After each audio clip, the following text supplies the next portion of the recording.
Oh, it's time. Time to get radical.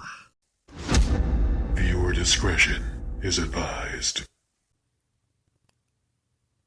Welcome to Radical Comment of the Week for January 26th through February the 1st, 2021.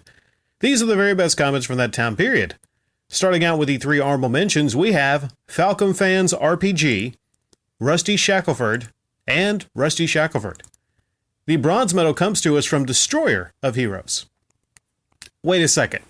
MGR actually still has defenders here in 2021? They have to be a rare breed by now. Here we go again with the same old song and dance. You're automatically labeled as a hater or only about the drama if you fairly criticize the actions of somebody's favorite YouTuber. I mean, it's not like we're just always going for the lowest hanging fruit here. I mean, come on. We are pointing out things that are worth talking about, and things that we talked about has definitely had an impact in the community. It's not even up for debate. There still isn't a system of checks and balances for Patreon, donations, etc. It would be simple enough for these guys to defend themselves if they were putting the money towards the channel as they have claimed. Again, if you're going to pitch your Patreon as a service, people should be able to complain when they get poor service. The same with Wood's tip jar theory. These people are essentially telling us to be quiet and don't complain.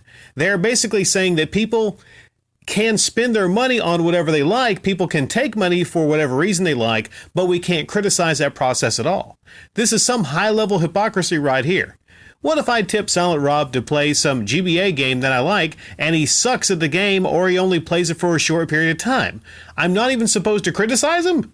Do you remember a while back, there was a company that put MGR on blast on social media because they sent him something to review, and he never did? That's a great example. MGR actually tried to defend himself on this one to no avail, but he still ended up looking sketchy. To be fair, some YouTubers review a product very professionally. Some of these guys are even talented enough to take the console systems apart and do a breakdown. But that is not Hancock or MGR. They clearly do lazy reviews of products they got for free. It's well documented. Well, yeah, if a channel is actually tearing something down, breaking it down, whether it be a game console, whether it be anything, to actually show you the insides. And I would lend them a little bit more credibility probably than someone that just has the thing and just shows it off. Well, here's something I was sent, guys. It's awesome. Go ahead and buy it because, oh, wait, I'm not supposed to say that. Am I supposed to say that off screen? I got to call the company and see what they want me to say. They gave it to me for free is the honest truth. Wouldn't it be crazy if it happened? If MGR actually came out and actually just was fucking honest and said, they sent it to me for free and they want me to talk about it. And that's basically what's going on here. I don't really give much of a fuck about it, but that's never going to happen. But, we can't criticize MGR because that's drama. And I'm doing that thing with my fingers. That's drama. That's really convenient. Destroyer of Heroes. You have no checks and balances, basically. You have a system right now on YouTube where Patreon's out of control, the eBacon's out of control, the shilling's out of control, and there's no checks and balances. It's like the Wild Wild fucking West. And I come along, other people come along, and maybe just point things out. And we're the dramatical ones. We're the fucking bad guys. The silver medal comes to us from Martyville. There is so much to criticize about Super, it's not even funny. Tien became a total jobber. It was weird to hold back Cell, but you can excuse it because the move he used drains his life force heavily. Roshi used the Mafuba? What the hell's a Mafuba? 3 times, beat a duck that was able to fight base form Goku, and despite being tired up, he caught Frost, a discount Frieza, off guard, pushing him to the defensive. A near Super Saiyan tier character pressured by tired Roshi. I hear people say that Frost supposedly is a Cell tier level and higher. If that is what it's worth to take as anything, it shows the writers don't care about the rules established by the show itself, implied or not. Mr. Satan, you mean Hercule, could defeat the gods with 5 minutes training at the gym. Well, I call him Hercule, I know it's named Mr. Satan, and nobody could complain. That is what Super is basically saying. And I spared Piccolo because of that, because there is so much to cover. But if you actually remember what happened to Piccolo, not that satisfying. The proud fusion of the Demon King and God became a girl for everything for Goku's family. he is doing gardening, babysitting Pan, and is Gohan's personal meat shield. But the most embarrassing moment is no doubt how he lost to a bug because he didn't use his ears to figure out its location. Something 17 could do with his experience as a park ranger. Man, how convenient would it have been if that super hearing existed in Z? Maybe we wouldn't have to look at the abomination called Semi-Perfect Cell. Regarding Gotenks and the kids he is made off, they became the butt of all jokes too. They can't open a door and struggle against a snake. Guess the snake trained off screen too. Just imagine Raditz came to Earth and the highest power level he picked up bursted his scouter, and then he noticed it's just an oversized python. And how they insulted Goten when Chi-Chi carried him like a toddler running away from a time-traveling evil Goku instead of him carrying his mom flying away, high speed, or at least put up a fight so your mom can escape. Super didn't spare a single established character, not even Bardock. Once you establish characters in Z, or Dragon Ball before, once you establish characters as being great characters, serious characters, joke characters, you should stick to that unless some drastic things happen. Roshi. I was talking with my friend about it the other day, and the manga apparently powers up Roshi even more. Like, if you make it make sense, if you do it in a way that makes it make sense, okay, possibly. Let's say Roshi goes through something. Let's say he gets serious in his training. Let's say he loses somebody near and dear to him. Let's say he trains with the gods. Okay, it makes sense. But to have Roshi coming out of here, just doing what he was doing in the show, like, what did he mop the floor with Tien? Okay, Tien, who basically held down Cell. I can't repeat that enough.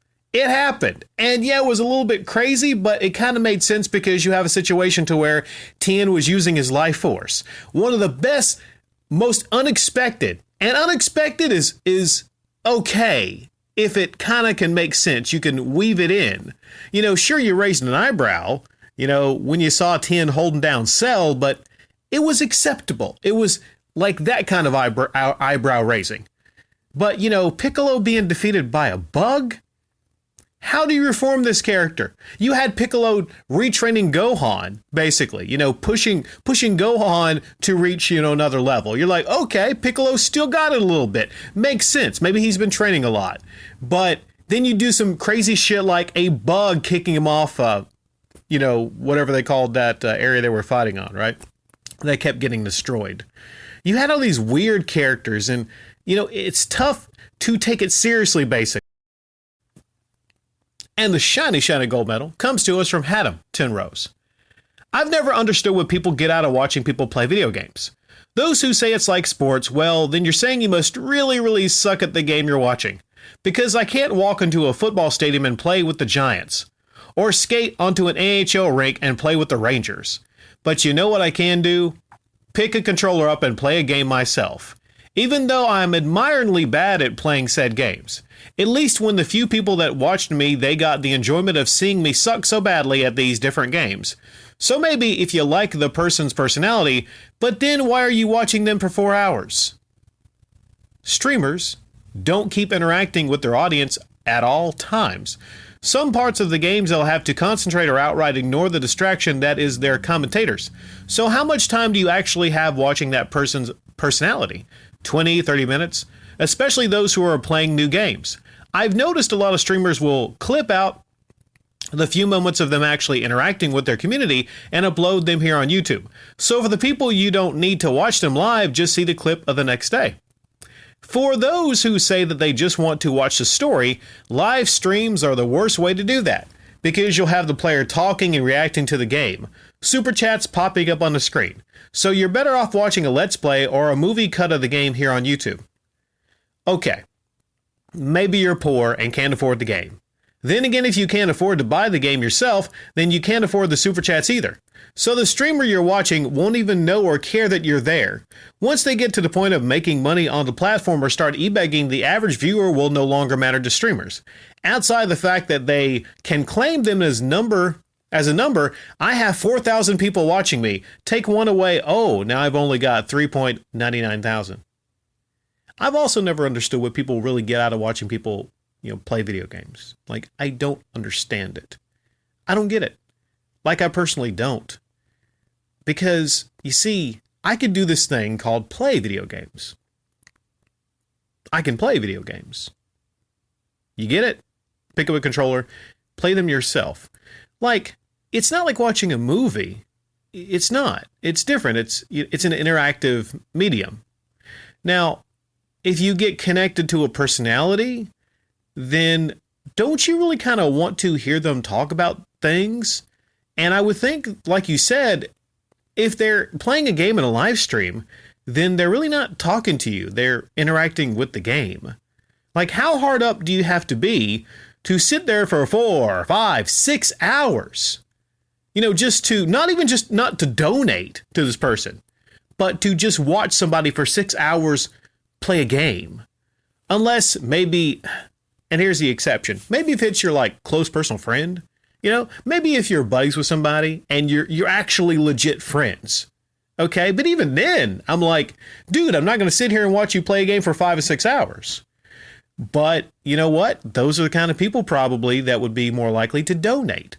Is those people that, I'll just put it out here, maybe they have no life whatsoever. I think there's a reevaluation that needs to be done.